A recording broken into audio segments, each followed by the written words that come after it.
Yo, what's going on, guys? Crispy Flakes here. Welcome to Extra Crispy. For today's video, we got ranking the NBA top 10 small forwards of the 2010s. Video by Dom2K. Link to his channel description below. I checked out point guards, checked out shooting guards. We gotta check out small forwards now, man. See, I also got myself a new hoodie. Looking like a young Peter Parker out here with the red and the blue going on, man. So, yeah, I don't know. I just need a new hoodie. Sometimes you just gotta get a new hoodie. You know, you just feel so much better about yourself. But yeah, so small forwards. You're looking at probably LeBron number 1, KD number 2. Although I could argue Kawhi Leonard for sure, man. You know, you got Kawhi. You probably got Tayshaun Prince somewhere on this list for sure. Rudy Gay, Gerald Wallace, maybe Gerald Wallace. Luol Deng, I would probably say Luol Deng was nice on the Bulls. So yeah, okay, let's get going. Number 10.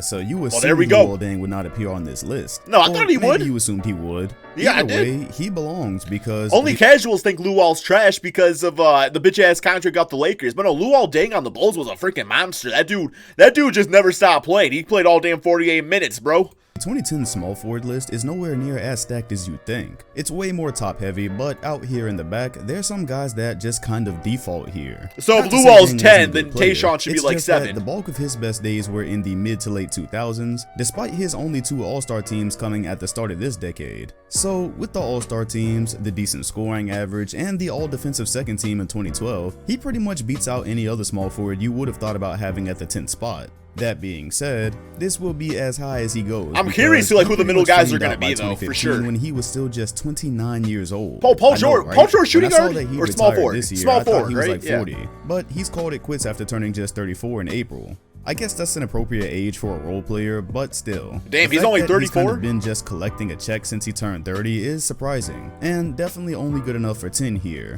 Luol Deng, like, seems like he'd be like the perfect player, you know, be like that guy that can play the small forward spot or the forward spot, D up all those guys, knock down the 3-ball with some sort of consistency. Like, I am actually very surprised by that. The dude got his money. He's like, I'm done with basketball, which sometimes people just lose the passion for it, or they want to do different things with life, which is fine. But damn, Luol Deng would have been nice.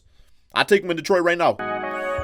For all the headlines Gordon Hayward for sure. Since 2017, he's got a surprisingly flat resume as a small forward. He's got 1 All-Star team and 1 All-Star team. He was just coming into his own, though, before injuries. He was mostly just a really good scorer, which made him a big deal as he was like just getting there. Celtics team that had also acquired Kyrie I'm gonna take this hoodie off, actually. In the same summer. Coming from being an All-Star in the West, he'd likely have about 3 All-Star appearances total after his bids in the East, but, you know, snapped legs and stuff. Still, he deserves his spot above Deng because Deng was basically finishing his best days earlier in the 2010s before burning out to a bench warmer relatively quickly.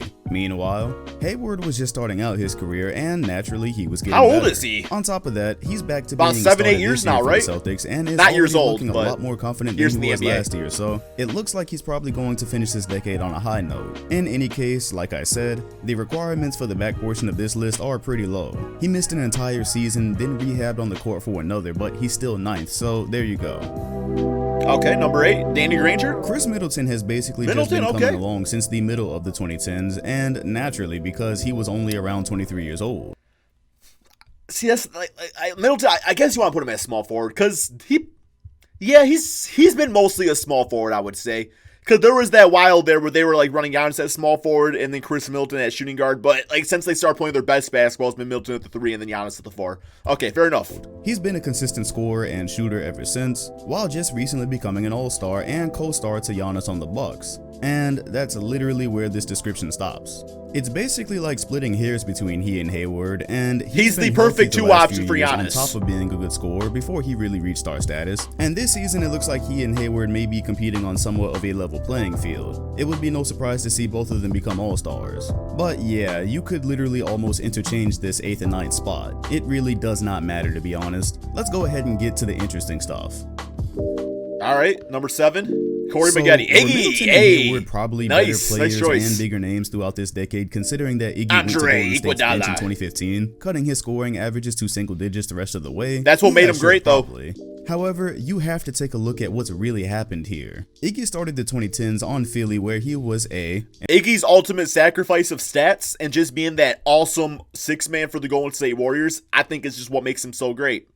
Like, that's what I love guys that sacrifice. Like, that's why I think Chris Bosh was great for the for the Miami Heat and stuff. An all-star for a season, and B, a player that could put up decent scoring numbers when he was asked, and defend, all while being one of the better players on the team. He also helped lead Philly to within one game of the Eastern Conference Finals in 2012. Finals After MVP. He went to Denver, that's where he started being a part of teams that were truly striving for something, and that's also where his talents began to be fitted for specific roles to help said teams. In doing so, he wound up with 2 in the way of the players. Teams, my apologies, guys. Which was a my first apologies. Team in 2014. There we go. And a Finals MVP, as he was able to see his beautiful face now. Efficient scoring output in the 2015 series. After that, he was basically a crucial defensive piece for the Warriors, providing a bit of scoring and playmaking on the side to help them win 2 more titles. So again, with a look at the I hope the Grizzlies decade, release this, man. Would Middleton and Hayward be bigger, more talented names that you want to start on a contending team? Yeah, probably. Would they rank over Andre Iguodala when you sum up everything they did over the decade? No. It'd be a really tough argument to make.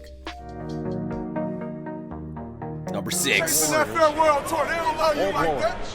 Who we got? I have no idea who this could be. Is he gonna say Paul Pierce? But he's showing the Clippers, right? Who all right, let's find out. Let's find out. It's gonna be Paul Pierce. Victory here in Oakland. Oh yeah.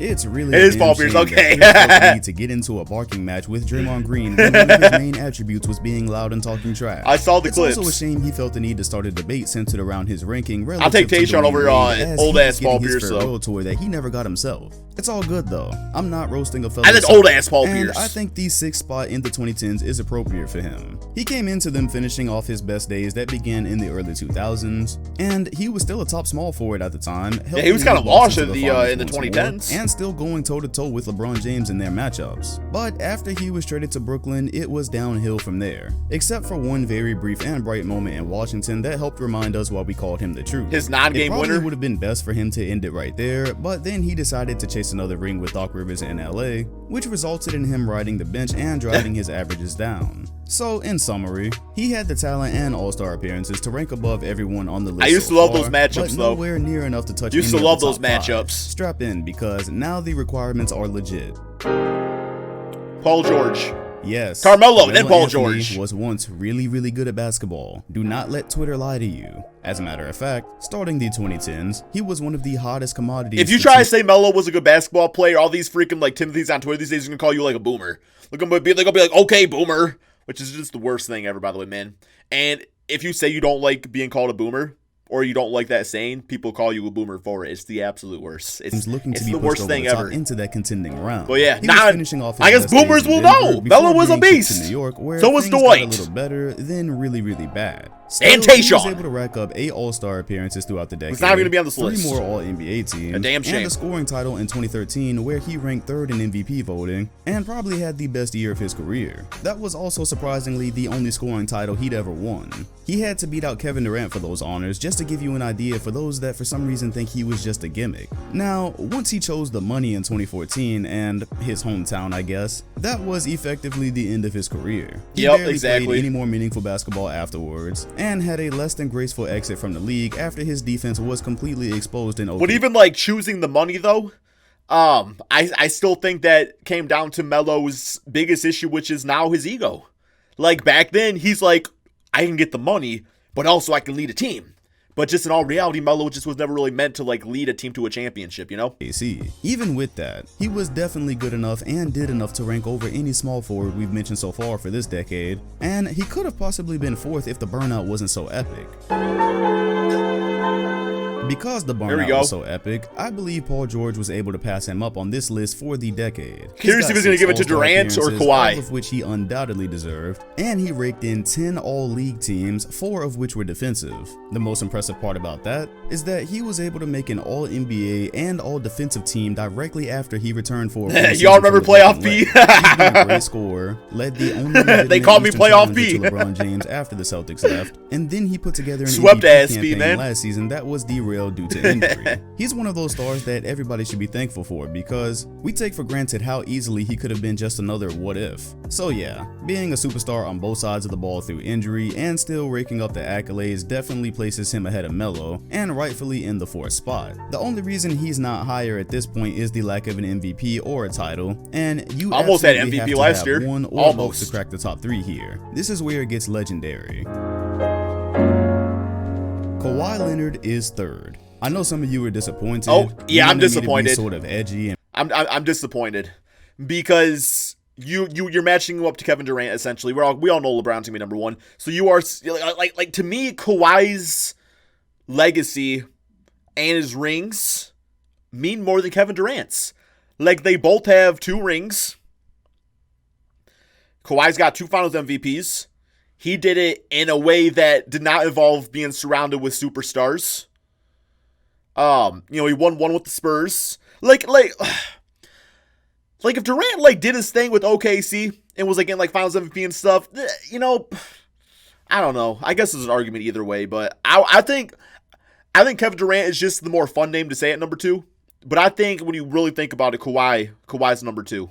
And put him in front of KD, and I'm just not going to do it. But okay, we'll talk more about that in the next spot. I want to hear why. Kawhi at the 3rd spot is not even debatable, because his 2014 Finals MVP seems to have this sort of effect on people, making them think that he was far better than he actually was. Kawhi was a role player when he won that award. Just as in 2013 when Danny Green nearly won it because he was the hottest player on a team that was on the doorstep of winning the title, Kawhi simply had the biggest impact on that Finals, scoring well and pressuring LeBron James enough so that he wasn't as effective as his numbers would suggest. That still got it though. MVP causes people to forget that he was averaging 12 points a game until 2015 and didn't become an All-Star until 2016. That Finals MVP causes people to forget that. But you could say that Kevin Durant's first 5 years of the 2010s was obviously more impressive than Kawhi Leonard's, but I would say the previous 5 years of Kawhi Leonard was more impressive than Kevin Durant was. Just because, the stats ain't going to say that, but just, what Kawhi did and what Durant did. Because I do put what Kevin Durant did with the Golden State Warriors against his legacy. I really do. People might forget about him now, but I haven't.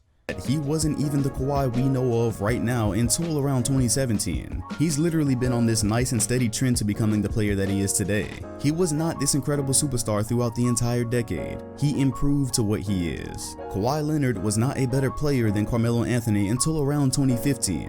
He's only got 3 All-Star appearances in his career so far. That is kind of crazy. It took him to improve. Yeah, that injury too. Of whatever happened that year in San Antonio. I'm not saying any of this to down what he's done. I guess the injuries and stuff, that is fair.